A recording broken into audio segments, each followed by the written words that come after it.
नमस्ते बच्चों, BK Praveen Desale channel में आपका स्वागत है।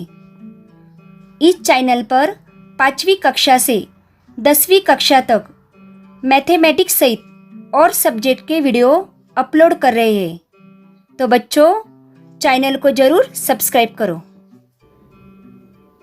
बच्चों, आज हम कक्षा 8वीं विषय हिंदी पाठ क्रमांक 4 गांव शहर इस पाठ के स्वाध्याय का अध्ययन करेंगे।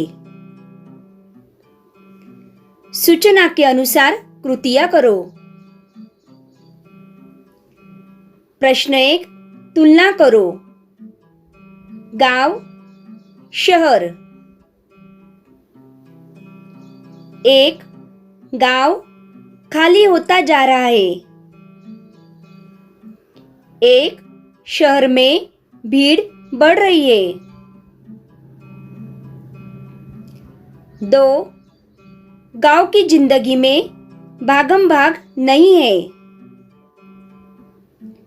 2, शहर की जिंदगी में बहुत भागम भाग है।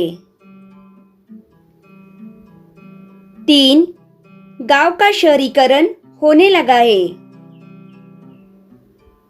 3, शहर और विकसित हो रहे हैं। प्रश्न 2, उचित जोड़ियां मिलाओ। आ 1, मेट्रो। 2, पीपल। आ, गांव, कस्बा, शहर। उत्तर 1, मेट्रो शहर। 2, पीपल गांव। प्रश्न 3, कृति पूर्ण करो। 1, गांव का देखना टुकुर टुकुर। 2, शहर का देखना दीदा फाड़कर। प्रश्न 4, एक शब्द में उत्तर लिखो। 1, लंगड़ा कर चलने वाली। उत्तर गैया। 2, पत्ते झरा हुआ वृक्ष। उत्तर पीपल। 3, बदले से लगते हैं। उत्तर सूर। 4, जहां तिल रखने की जगह नहीं है। उत्तर शहर। अगला प्रश्न है भाषा बिंदु। पाठ्य पुस्तक के पाठों से विलोम और समानार्थी शब्द ढूंढकर उनकी सूची बनाओ और उनका अलग अलग वाक्यों में प्रयोग करो। उत्तर समानार्थी शब्द। 1, पशुता। समानार्थी शब्द पशुत्व। वाक्य प्रयोग, अच्छे ज्ञान से मनुष्य की पशुता कम हो जाती है। वाक्य प्रयोग, नाखून बढ़ना पशुत्व की निशानी है। 2, विवश। समानार्थी शब्द बेबस। वाक्य प्रयोग, प्रकृति के कोप के समक्ष सब विवश हो जाते हैं। वाक्य प्रयोग, लगातार बारिश के कारण पूरा शहर बेबस नजर आ रहा था। 3, क्रोध। समानार्थी शब्द गुस्सा। वाक्य प्रयोग, क्रोध स्वास्थ्य के लिए अच्छा नहीं होता। वाक्य प्रयोग, बात बात पर गुस्सा करना अच्छी आदत नहीं है। 4.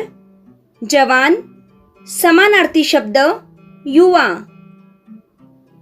वाक्य प्रयोग: राम जैसा जवान पूरे शहर में न था। वाक्य प्रयोग: युवा अवस्था में जोश अपनी चरम सीमा पर होता है। 5. सुंदर समानार्थी शब्द खूबसूरत। वाक्य प्रयोग: बगीचे में फूलों पर सुंदर तितलियां मंडरा रही है।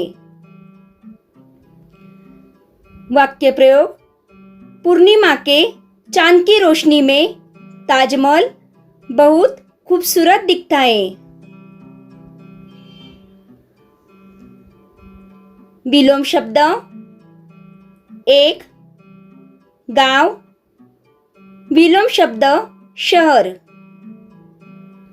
वाक्य प्रयोग: गांव से लोग पलायन कर रहे हैं। वाक्य प्रयोग: शहर की जनसंख्या तेजी से बढ़ रही है। 2. प्रश्न विलोम शब्द उत्तर। वाक्य प्रयोग: शिक्षक ने विद्यार्थियों से प्रश्न पूछा। वाक्य प्रयोग: युधिष्ठिर के उत्तर से यक्ष संतुष्ट हो गया। 3. छोटी विलोम शब्द बड़ी।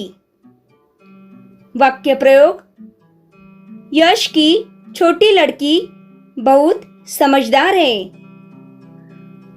वाक्य प्रयोग: बड़ी इमारत देखकर मनोहर स्तब्ध रह गया।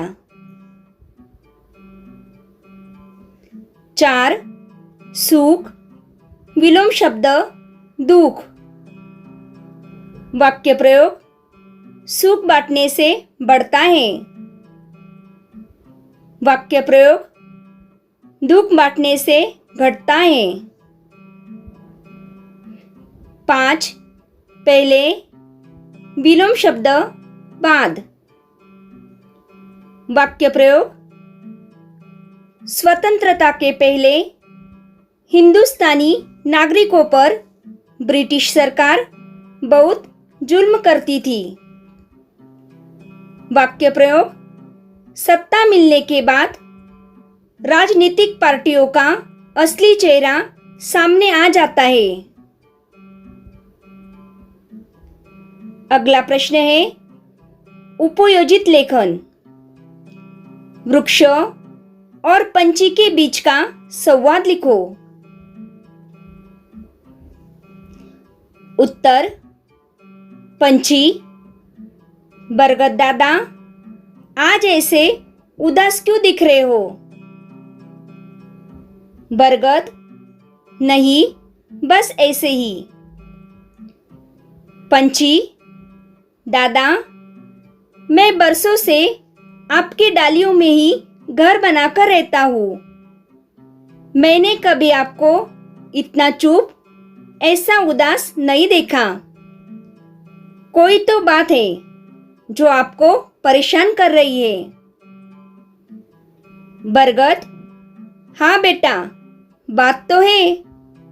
मैं यह सोच सोचकर हैरान परेशान हूँ कि हमारे जंगल कैसे थे और अब कैसे हो गए हैं। पंछी: क्यों, जंगलों को क्या हो गया? बरगद: तुमने ध्यान नहीं दिया, तुम्हारे आसपास के वृक्ष कम होते जा रहे हैं। आए दिन लोग आते हैं और हरे भरे वृक्षों को काट डालते हैं। पंछी: हाँ, देखा तो है। बरगद: यह लोग इस बात को नहीं समझ रहे हैं कि वृक्ष सभी प्राणियों के लिए कितने उपयोगी है। वृक्ष अनेक प्रकार के पदार्थों तो देते ही है, पर सबसे महत्वपूर्ण है कि यह वातावरण से जहरीली वायुओं को लेकर उसे शुद्ध कर देते हैं। पंछी मनुष्य तो सबसे बुद्धिमान प्राणी माना जाता है, फिर वह ऐसा क्यों कर रहा है? बरगद बुद्धिमान तो है, पर वह केवल वर्तमान के बारे में सोचता है। भविष्य या आने वाली पीढ़ी के बारे में नहीं सोचता। मैं यही सोचकर चिंतित हूँ कि आने वाले समय में इस हरी भरी धरती का क्या होगा। अगला प्रश्न है, मैंने समझा।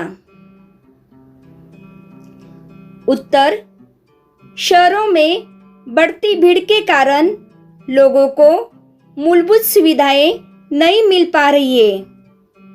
शहर की व्यवस्था डगमगा गई है। दूसरी ओर गांवों का शहरीकरण होने लगा है, जिससे गांव अपनी पहचान खोने लगे हैं। खेती छोड़कर लोग अब शहरों में नौकरी धंधे करने लगे हैं। इसका प्रतिकूल प्रभाव खेती पर पड़ रहा है। अगला प्रश्न है, कल्पना पल्लवन। भारतीय संस्कृति के दर्शन देहातों में होते हैं। इस तथ्य पर अपने विचार लिखो। उत्तर, भारतीय संस्कृति के दर्शन देहातों में होते हैं। देहातों में लोग आज भी गर्मजोशी से मिलते हैं, एक दूसरे के दुख तकलीफ में काम आते हैं।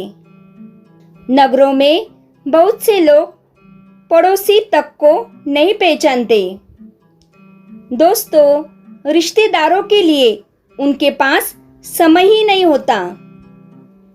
यहाँ लोगों के पास पैसा है, सुविधाएं हैं, पर शांति तथा अपनत्व से वे कोसों दूर होते हैं।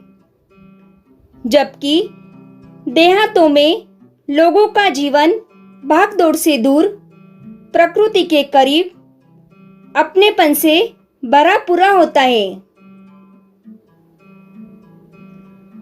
वहाँ वातावरण शुद्ध व प्राकृतिक है, जबकि नगरों में आसमान दिखाई नहीं पड़ता। बड़े पैमाने पर वाहनों से होने वाला प्रदूषण, लगातार होने वाला शोर, भीड़, धुआं असहज महसूस कराता है। जबकि देहातों में आज भी धूप, हरियाली और शांति का आनंद प्राप्त किया जा सकता है। तो बच्चों, आज हमने गांव शहर इस पाठ के स्वाध्याय का अध्ययन किया। Thank you.